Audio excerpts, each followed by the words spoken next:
relación a todo el proceso que hemos creado en MIP, músicas inclusivas y participativas, con el apoyo del Xacobeo 2021 y el Ayuntamiento de Melide, hacemos... Y bueno...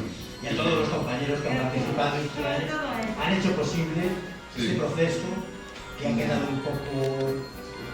bueno, a medio proceso, pero bueno... Pero llegaremos al final. Ahora vemos que se puede llegar al final en otra ocasión y no pasa nada.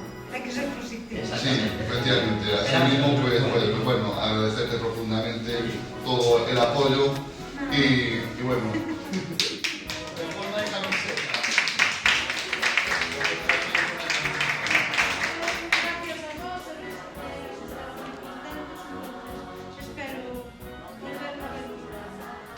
Plantemos flores para ayudar a nuestra tierra a respirar.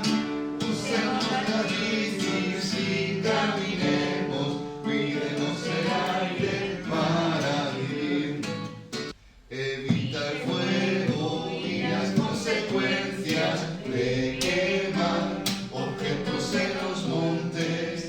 Comprendamos que el mundo está vivo y con él nosotros habitamos.